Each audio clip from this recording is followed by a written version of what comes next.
The desert heat shimmered across the rocky terrain as Staff Sergeant Marcus Rodriguez adjusted his rifle scope for the third time in 10 minutes.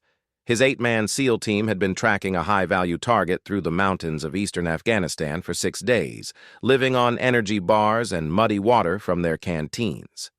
Intelligence suggested that Commander Khalil Nazir, a Taliban leader responsible for coordinating attacks against coalition forces, was hiding in a compound nestled between 2 steep ridges about 3 miles ahead. Rodriguez wiped sweat from his forehead and glanced at his team spread out along the hillside. Petty Officer Jake Morrison crouched behind a boulder to his left, scanning the valley below through his binoculars. Behind them, Hospital Corpsman Danny Chen checked his medical kit for the 10th time, while communications specialist Tommy Barnes fiddled with the radio antenna trying to get a clearer signal back to base. The mission had started simple enough. Helicopter insertion at dawn, a quick march to the target location, capture or eliminate Nazir, and extraction by nightfall.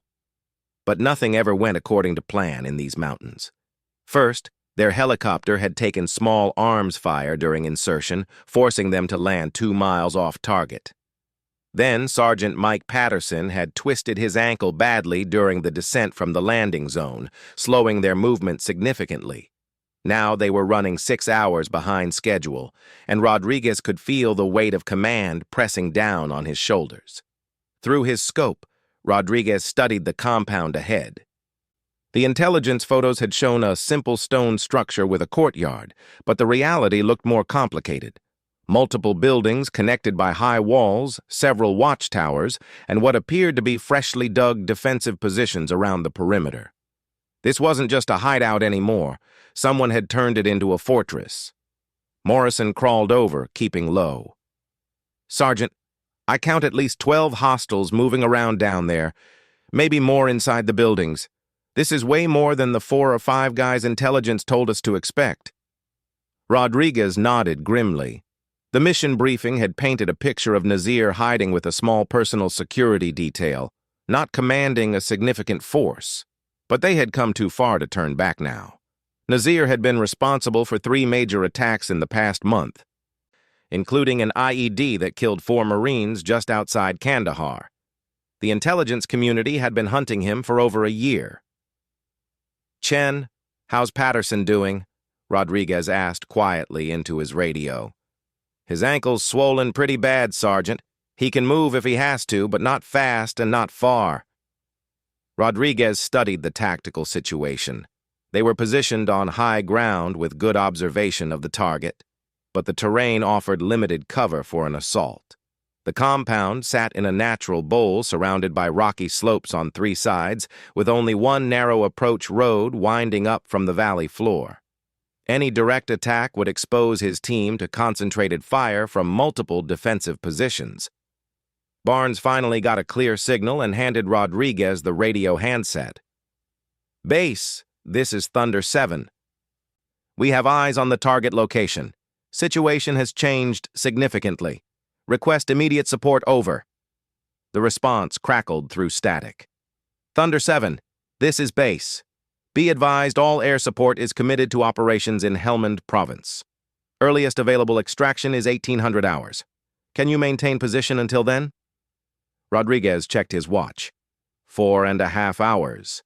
In broad daylight, with an injured team member, facing an enemy force at least twice their size in a fortified position.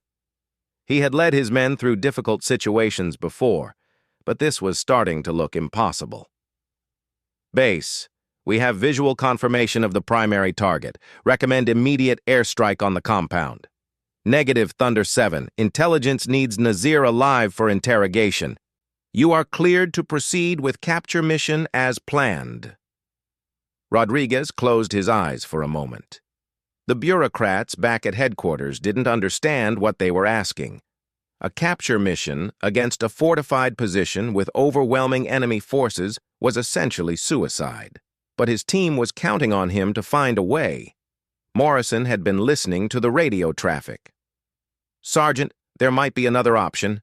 I spotted what looks like a service tunnel on the north side of the compound. probably for water or electricity. If we could get someone inside. Rodriguez studied the compound again through his binoculars. Morrison was right. A small concrete structure jutted out from the main wall, partially concealed by scrub brush. It was risky, but it might be their only chance to complete the mission without getting everyone killed. "All right, here's what we're going to do," Rodriguez said, gathering his team around him. "Morrison and I will work our way down to that tunnel. Chen, you stay here with Patterson and provide overwatch.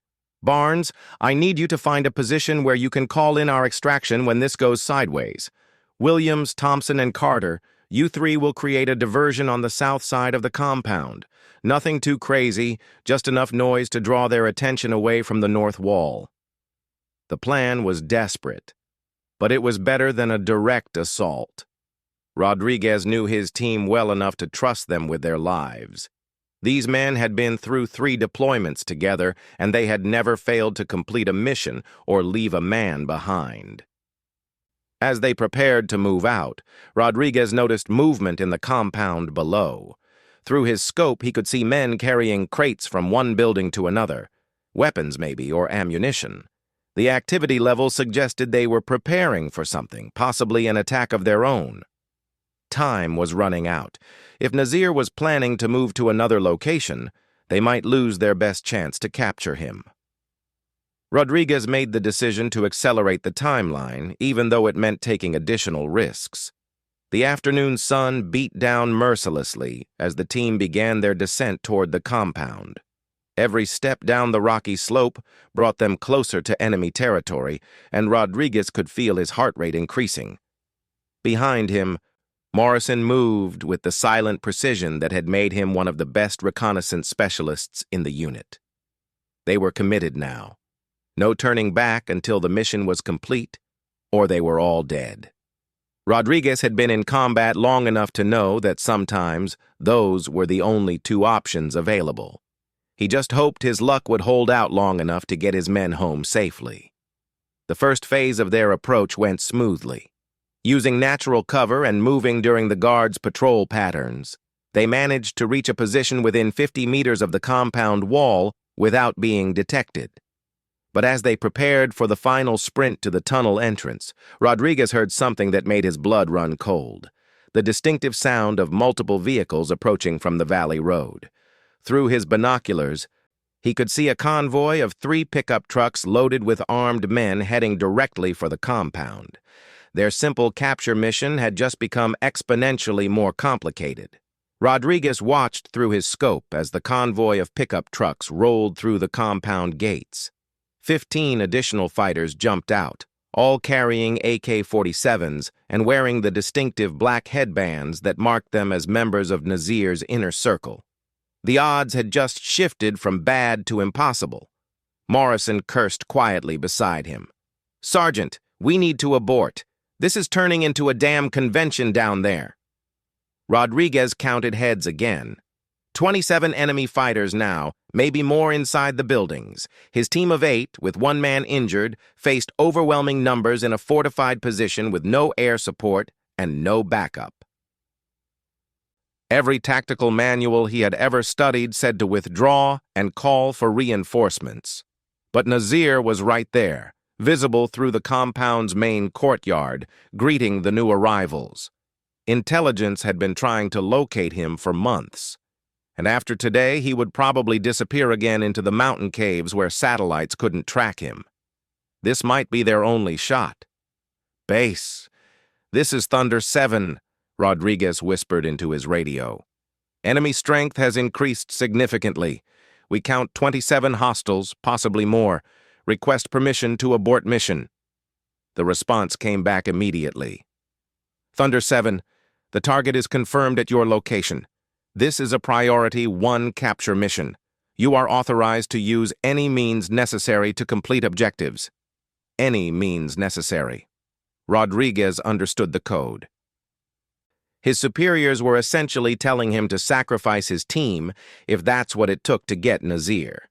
The intelligence value was apparently worth more than 8 American lives.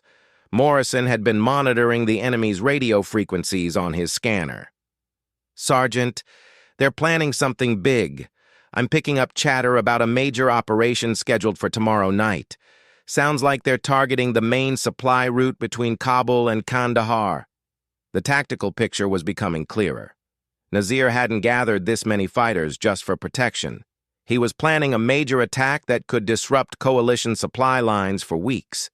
If they let him slip away now, hundreds of American and Allied personnel could die in the ambushes he was organizing. Rodriguez made his decision. They would proceed with the mission, but with significant modifications to the plan. Instead of a covert infiltration, they would have to create enough chaos to extract Nazir during the confusion. "Change of plans," he told his team over the radio. "We're going to hit them hard and fast. Williams, Thompson, and Carter, I need you to set up a base of fire on the eastern ridge. When I give the signal, light up everything that moves in that compound. Chen, you and Patterson find a position where you can provide sniper support. Barnes, get ready to call in artillery support on these coordinates." The plan was essentially a frontal assault with superior positioning. It went against everything Rodriguez had been taught about engaging superior enemy forces, but sometimes desperate situations required desperate measures. As his team moved into position, Rodriguez and Morrison began their approach to the compound's north wall. The service tunnel Morrison had spotted was their best hope for getting inside and locating Nazir before the shooting started. The tunnel entrance was smaller than Rodriguez had expected, barely wide enough for a man to crawl through. Worse, it was partially blocked by debris and showed signs of recent use by the enemy. They might be crawling directly into a trap. Morrison went first, his compact frame making the tight squeeze easier. Rodriguez followed, feeling the rough concrete scraping against his equipment as he inched forward through the darkness. The tunnel seemed to stretch forever, and he fought down a wave of claustrophobia as the walls pressed in around him. After what felt like an eternity, Morrison's voice crackled through his earpiece. "Sergeant, I can see light ahead. Looks like we're coming up underneath the main building." They emerged through a grate in the floor of what appeared to be a storage room. Wooden crates lined the walls, and Rodriguez could smell diesel fuel and gun oil. This was definitely an arms cache, which meant they were in the right place. Through the thin walls, they could hear voices speaking in Pashto. Morrison, who had studied the language during his previous deployments, translated quietly. "They're talking about moving the weapons tonight. Sounds like Nazir wants everything ready for the operation tomorrow." Rodriguez checked his watch. They had been inside the compound for 12 minutes. His team would be in position and waiting for his signal. Every second they delayed increased the risk of discovery. Moving carefully through the building, they located a stairway leading to the upper floors. Intelligence reports suggested Nazir would be in the main conference room on the second level, planning his attack with his subordinate commanders. As they climbed the stairs, Rodriguez could hear the conversation becoming clearer. Multiple voices, including one with the distinctive accent that matched Nazir's voice recordings from intercepted radio transmissions. They were close. Morrison peered around the corner at the top of the stairs. He held up 3 fingers, then pointed to a door 15 feet down the hallway. 3 guards outside the conference room, probably armed with automatic weapons. The next few seconds would determine whether they completed the mission or died trying. Rodriguez pulled out his sidearm and attached the suppressor. Morrison did the same. They would have to eliminate the guards silently, then breach the conference room before anyone inside could react. Rodriguez counted down on his fingers. 3, 2, 1. They moved simultaneously, each targeting a guard. Rodriguez's first shot dropped the nearest man instantly, while Morrison engaged the guard furthest from the door. The third guard had time to reach for his weapon, but Rodriguez's second shot caught him center mass before he could raise his rifle. The hallway was suddenly quiet, except for the sound of their own breathing. Through the conference room door, they could still hear voices discussing tomorrow's operation. No one inside had heard the suppressed gunshots. Rodriguez positioned himself beside the door, while Morrison prepared to breach. Inside the room, Nazir was probably surrounded by his most trusted commanders, all armed and dangerous. Once that door opened, they would have seconds to identify and secure their target before the entire compound erupted in gunfire. Morrison nodded and kicked the door open. Rodriguez went through first, weapon raised, scanning for Nazir among the 6 men seated around a large wooden table covered with maps and documents. "Nobody move!" Rodriguez shouted in English, knowing most Taliban commanders understood enough to comply. "Hands on the table where I can see them." For a split second, the room was frozen in surprise. Then everything went wrong at once. One of the commanders lunged for a pistol on the table. Morrison shot him twice, but the sound of gunfire inside the building triggered immediate response from the guards outside. Rodriguez could hear shouts and running footsteps throughout the compound.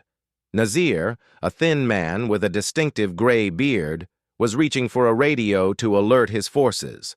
Rodriguez grabbed him and pressed his pistol to the man's head. "Call off your men or you die right here." But it was too late. The compound was already erupting in gunfire as Rodriguez's team opened fire from their positions on the surrounding hills. The element of surprise was gone, and now they were trapped inside a building surrounded by enemy fighters. Rodriguez keyed his radio. "All Thunder elements, this is Thunder 7. We have the package, but we're pinned down inside the compound. We need immediate extraction support." The response from Chen was grim.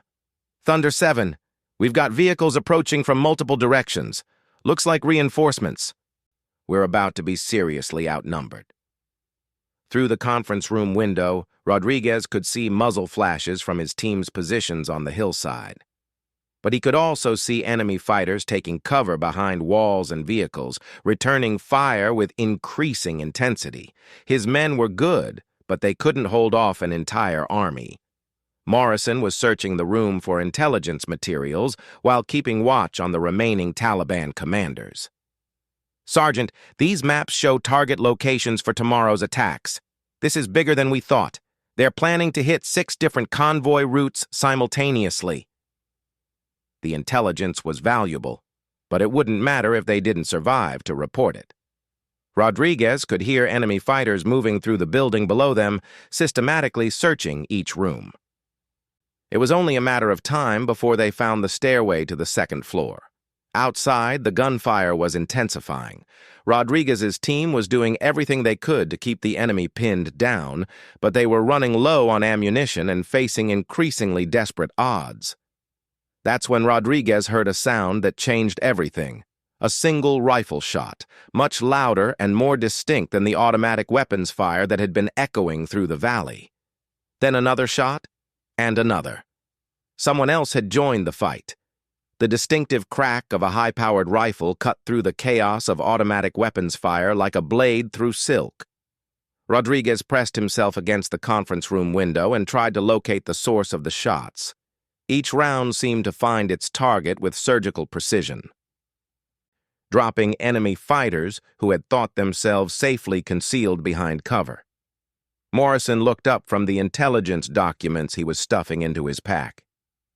"Sergeant, somebody's out there with a serious rifle. That's not one of ours." Rodriguez keyed his radio. "Chen, are you seeing this? Someone's engaging the hostiles from an elevated position."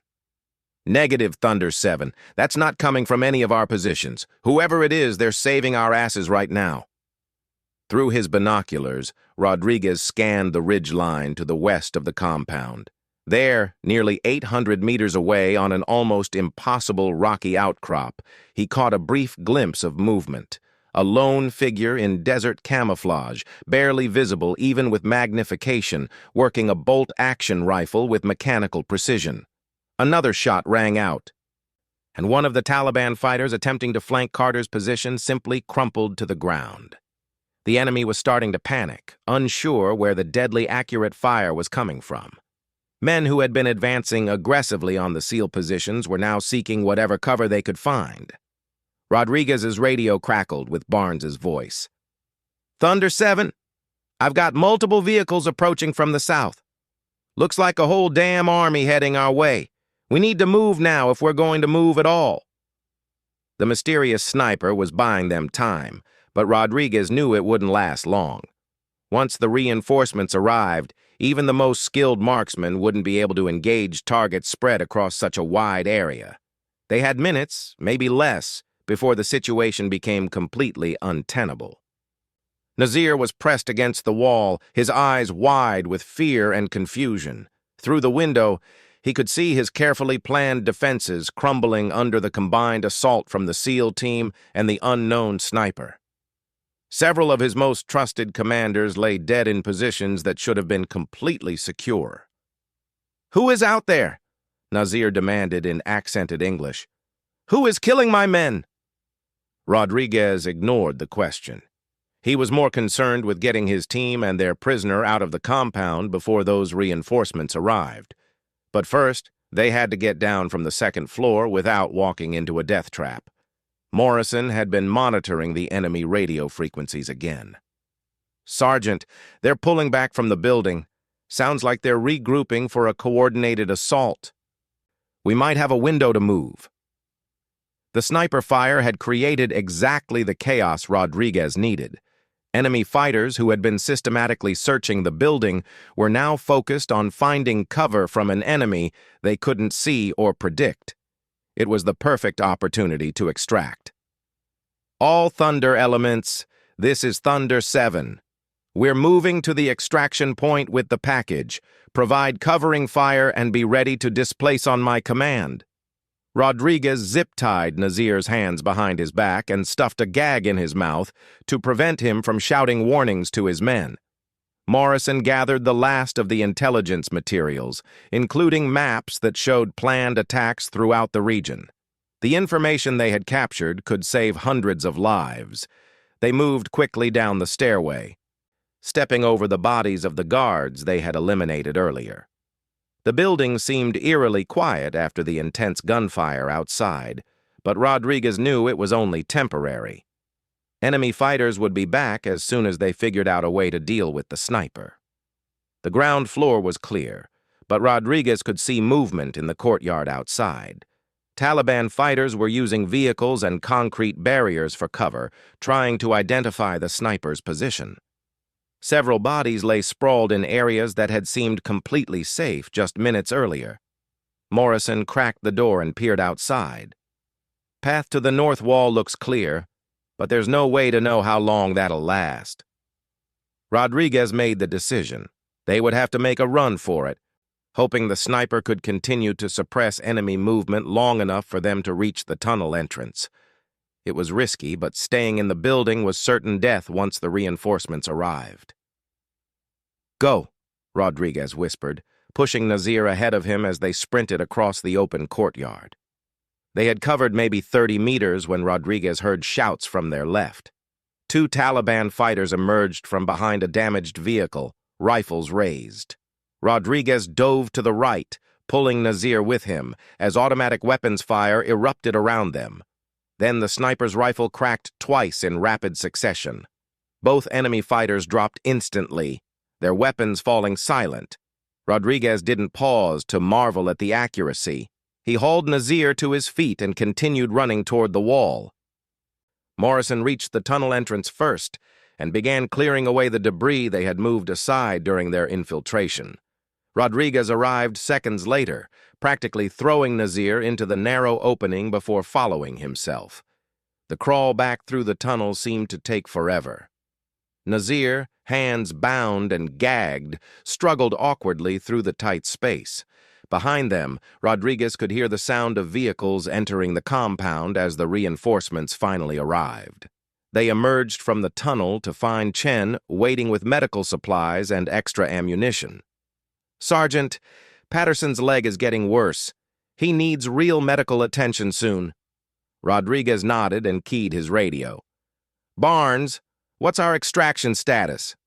"Still 40 minutes out, Thunder 7, but we've got serious problems.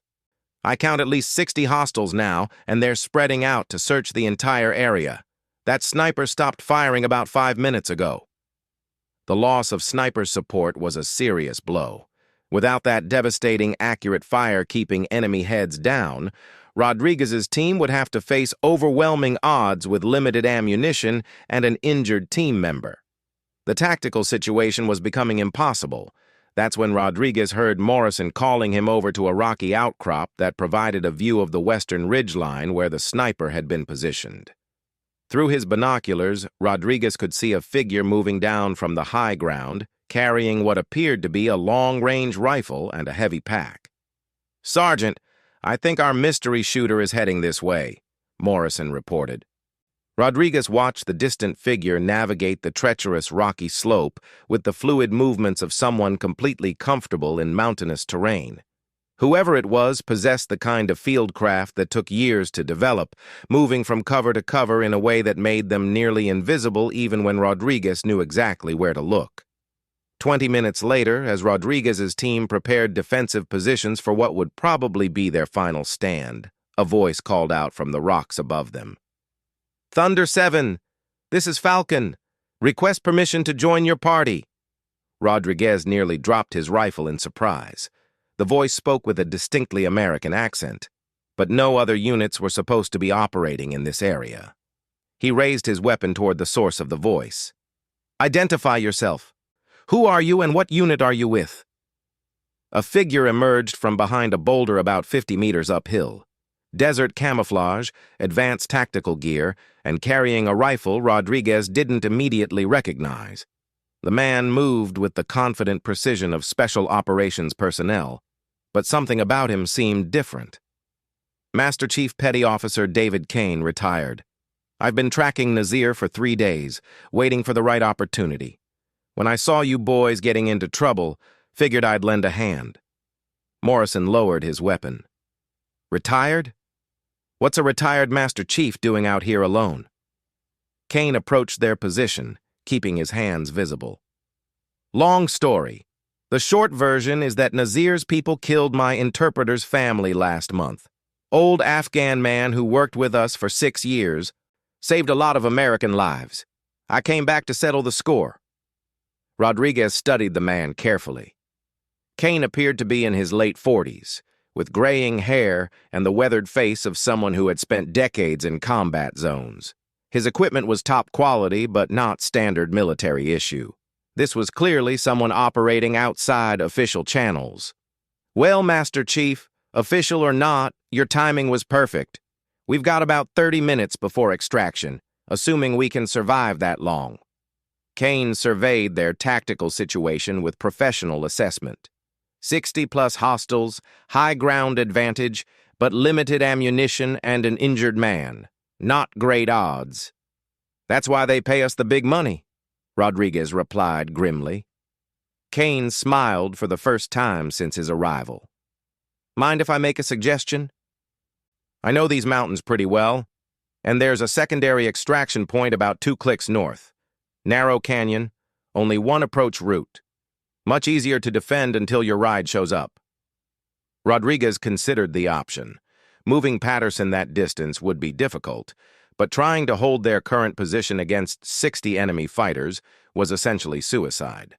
Sometimes the risky option was actually the safer choice. "Can you guide us there?"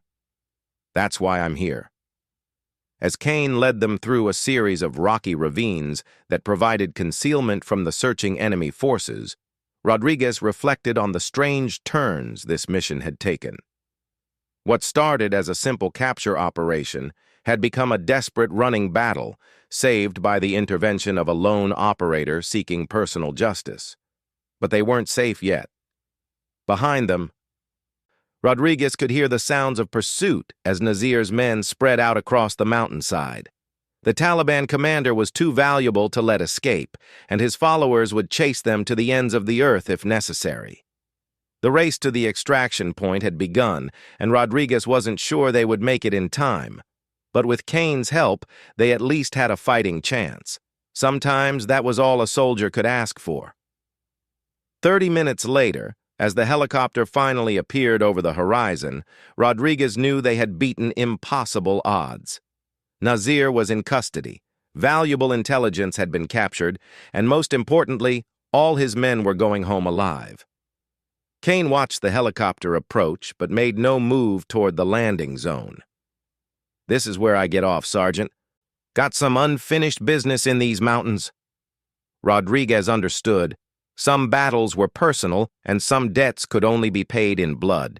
He saluted the retired Master Chief who had saved their lives, knowing he would probably never see him again.